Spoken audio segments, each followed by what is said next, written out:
Hello everyone, welcome back to our YouTube channel, The Legal Playbook. Today we are going to start the next lecture in the lecture series of Maharashtra Civil Services Leave Rules 1981. तर महाराष्ट्र नागरी सेवा रजा नियम 1981 मध्ये chapter 5 जो आहे kinds of leave due and admissible जो आपण पार्ट चालू केलेला आहे त्यामध्ये पार्ट 4 आपल्या सोयीनुसार आपण बनवलेला आहे की ह्यामध्ये आपण 61 अँड सेक्शन 62 आपण बघणार आहे.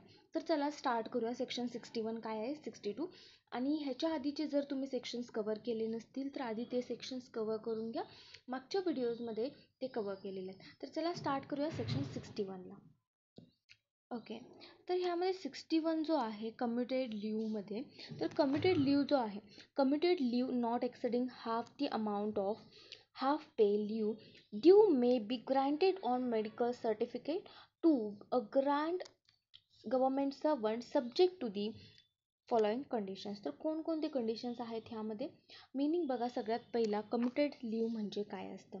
कम्युटेड लीव म्हणजे आधीची जी हाफ पे लीव असते HPL कन्वर्ट करून तुम्हाला काय केलेलं असते की फुल पे लीव द्यायची असते, घ्यायची असते. त्यामध्ये म्हणजे जर तुम्हाला अर्ध्या पगारावर लीव जी असते ती मिळायची होती पण ती आता डबल डेबिट करून तुम्हाला काय केली, फुल सॅलरीवर लीव गेली. म्हणजे अर्ध्या पगारावर देणार ते, खरं तर डबल करून तुम्हाला डेबिटवर फुल लीव ह्यामध्ये मिळणार आहे, फुल सॅलरीवर लीव घेता येते. तर ह्यामध्ये कंडिशन्स काय काय दिले त्यामध्ये बघूया आपण.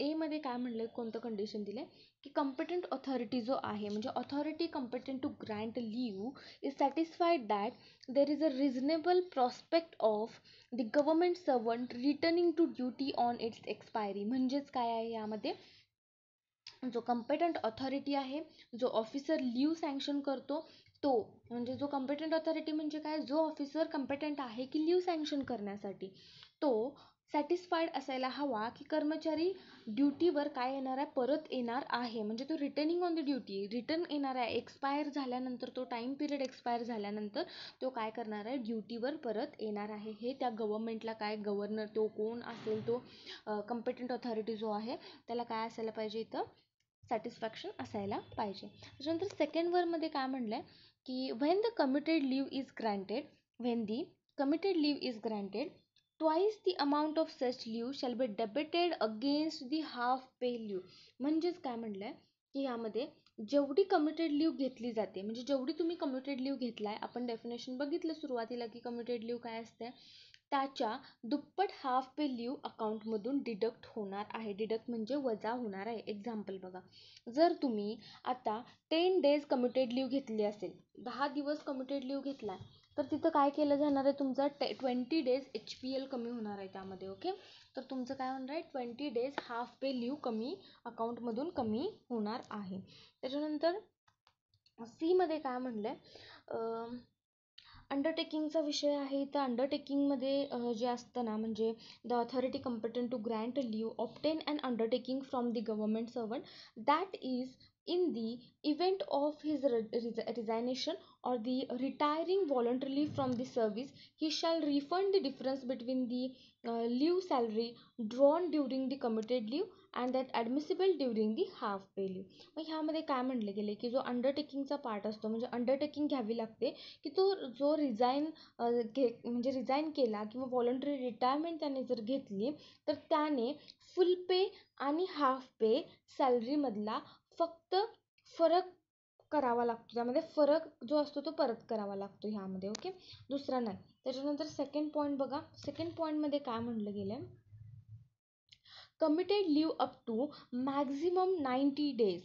कम्युटेड लीव किती सांगितलंय, कम्युटेड लीव म्हणजे आता ह्याचं वरचं तुम्हाला कळालं नसेल तर ह्याचं एक्झाम्पल सांगते. सी पॉईंटचा एक्झाम्पल बघा की सी पॉईंटमध्ये एक्झाम्पल काय असणार आहे की एका ऑफिसरने काय केलं की 30 days जे आहे ते इथं 30 दिवसाचं काय केलं, कम्युटेड लीव घेतली आहे, नंतर लगेचच रिझाईन केला त्याने, तर त्याला जास्तीत जास्त फुल सॅलरी अमाऊंट द्यावी लागणार आहे. ओके, समजलं.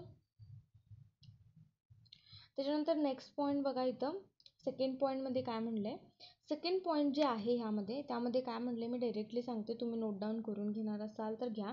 ते जे सेकंड पॉईंट यामध्ये स्टडी पर्पज विदाऊट मेडिकलसाठी सांगितले, की स्टडी पर्पज जे असतं विदाऊट मेडिकल सर्टिफिकेट, जर तुम्ही स्टडी पर्पजसाठी घेतला असेल लीव, तर त्यामध्ये तुम्हाला कोणतीही मेडिकल सर्टिफिकेटची गरज नाही आहे. म्हणजे गव्हर्नमेंट सर्वंट 90 डेजपर्यंत कमिटेड लीव देऊ शकतो मेडिकल सर्टिफिकेट शिवाय. तुम्हाला medical certificate without production of medical certificate, जर तो अप्रूव्ड कोर्स ऑफ स्टडी किंवा फायनल एक्झाम कुठल्याही एक्झामचं तुम्ही फायनल एक्झामिनेशन प्रिपरेशन करत असाल तर त्याच्यासाठी.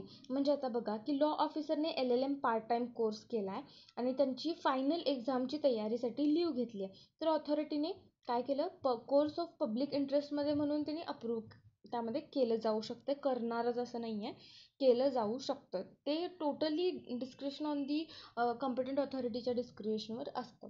त्याच्यानंतर थर्ड पॉईंट जो आहे ह्यामध्ये, जर आता ह्यामध्ये काय म्हणले, जर एम्प्लॉई रिझाईन किंवा रिटायर्ड व्हॉलंटरी केला, म्हणजे जो एम्प्लॉई आहे तो बघा इथं रिझाईन केला असेल किंवा व्हॉलंटरी रिटायरमेंट घेतला असेल, तर त्यावेळेस काय होणार आहे इथं की केला विदाऊट जॉईनिंग अ ड्युटी, तर पुढची जी जॉईनिंग आहे ड्युटीची, रिटर्निंग द ड्युटी और जॉईनिंग द ड्युटी, हाफ पे जे लीव असते तर ती leave automatically half pay leave समजली जाणार आहे. त्यामध्ये लीव जे आहे ती ॲटोमॅटिकली काय समजली जाणार आहे, हाफ पे लीव समजली जाणार आहे.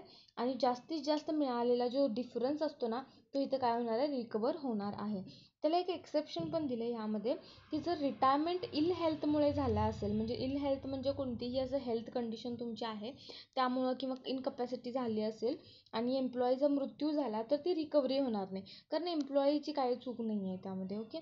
त्याच्यानंतर फोर्थ पॉईंट बघा, स्पेशल ह्यामध्ये काय म्हणलं आहे की स्पेशल प्रोव्हिजन ह्यामध्ये सांगितलं की स्पेशल प्रोव्हिजन किंवा Vipassana and yoga Vidya training जो असतो ना, विपासना किंवा योगा विद्या ट्रेनिंग त्या बाबतीत सांगितले की महाराष्ट्र गव्हर्नमेंटने स्पेशल प्रोव्हिजन दिलेलं आहे ह्याच्यासाठी.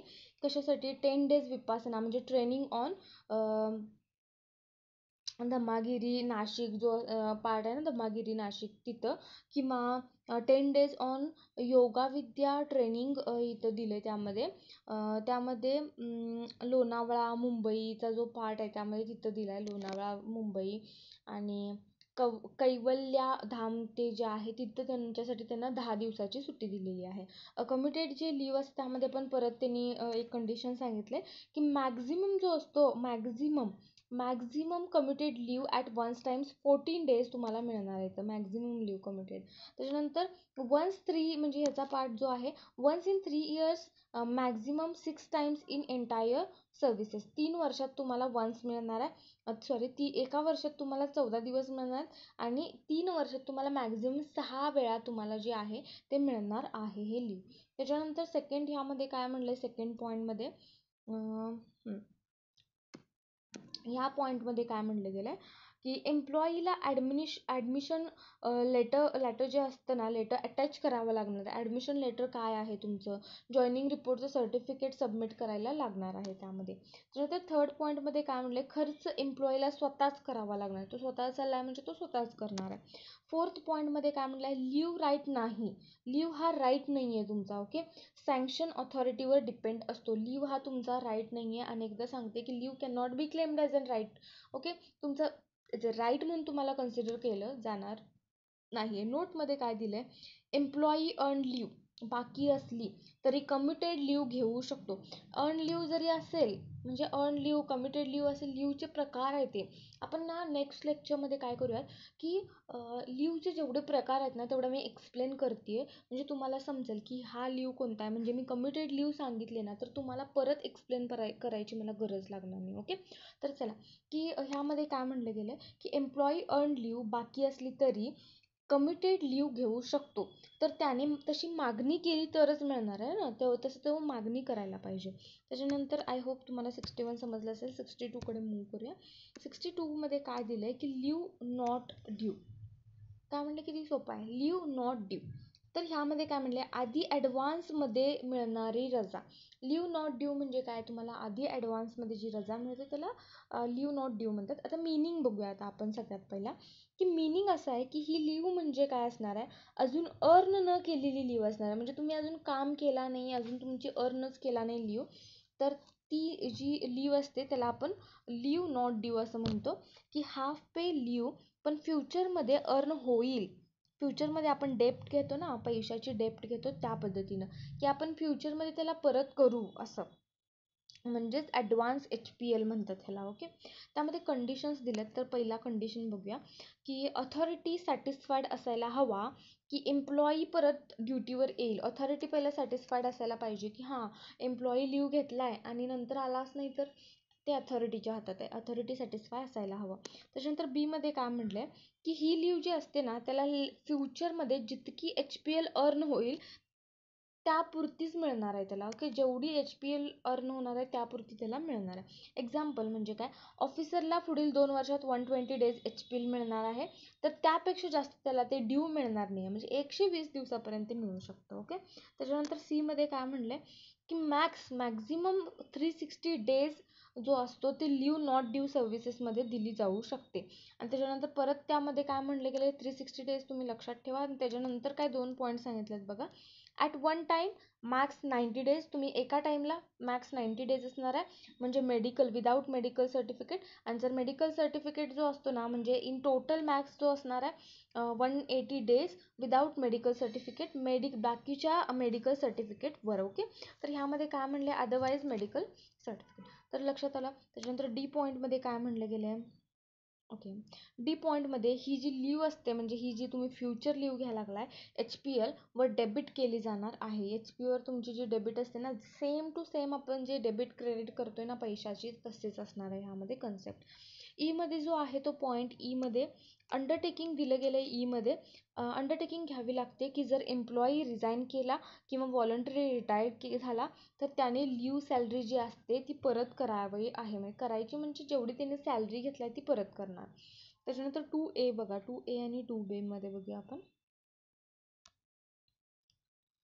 2A मध्ये काय म्हणलंय, की where a government servant who has been a granted leave not due resign from the service or at his request permitted to retire voluntary without returning to the duty, the leave not due shall be cancelled, his resignation or retirement taking effect from the date on which such leave had commenced, and the leave salary shall be recovered. मग ह्यामध्ये काय म्हणलंय, जर एम्प्लॉईने, जो employee आहे तो एम्प्लॉईने leave जो असतो, एम्प्लॉईने leave not due घेतली असेल, नंतर रिझाईन केला किंवा व्हॉलंटरी रिटायरमेंट घेतला विदाऊट जॉईनिंग अ ड्युटी, जॉईनिंग केला नाही, लीव कॅन्सल होणार आहे. त्याची लीव तर कॅन्सल होणारच आणि रिझायनेशन त्या लीवच्या सुरुवातीच्या दिवशीपासून इफेक्टिव्ह होणार आहे.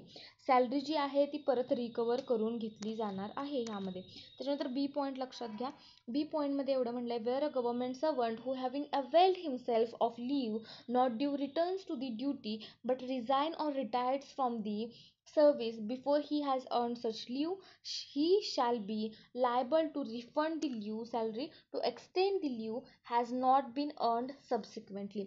तर ह्यामध्ये काय म्हणलंय, की जर एम्प्लॉई जो असतो लीव नॉट ड्यू घेऊन जर ड्युटी जॉईन केली असेल पण नंतर रिझाईन किंवा रिटायर झाला, बिफोर अर्निंग दॅट लीव झाला असेल, तर जितकी लीव अर्न झालेली नाही त्याचा सॅलरी डिफरन्स परत करावा लागणार आहे त्याला. म्हणजे त्यामध्ये एक्सेप्शन म्हणजे एक्झाम्पल बघा, आधी समजलं नसणार आहे. एका क्लर्कने 120 डेज काय केला आहे, लीव नॉट ड्यू घेतला आणि त्यानंतर तो ड्युटी जॉईन करून 60 डेज HPL अर्न केला, मग रिझाईन केला. मग उरलेली 60 डेज लीवची तो सॅलरी परत करणार. समजले ना, म्हणजे निम्म केला आहे त्यानं आणि उरलेली जी राहिलेली आहे ना त्याची सॅलरी परत करणार आहे. त्यामध्ये पण एक्सेप्शन आहेत, की जर तुमच्या एक्सेप्शनमध्ये इल हेल्थ असेल किंवा कंपल्सरी रिटायरमेंट एजच तुमचा तेवढा आला असेल, प्रोव्हायडेड दॅट प्रोव्हिजोमध्ये दिले बघा, कंपल्सरी तुमची रिटायरमेंट तेवढी आली असेल तर, आणि त्याच्यानंतर डेथ झाली असेल तर रिकव्हरी होणार नाही. ह्या कंडिशन ज्या आहेत ते आता काय आपल्या हातात नसतात, त्यामुळं ह्या कंडिशनमध्ये तुमची सॅलरी रिकव्हरी होणार नाही. आय होप तुम्हाला सेक्शन्स रूल 61 अँड 62 समजला असणार आहे. नेक्स्ट लेक्चरमध्ये आपण नेक्स्ट जे 63 आहे एक्स्ट्रा ऑर्डिनरी लीव ते कवर करणार आहे. थँक्यू.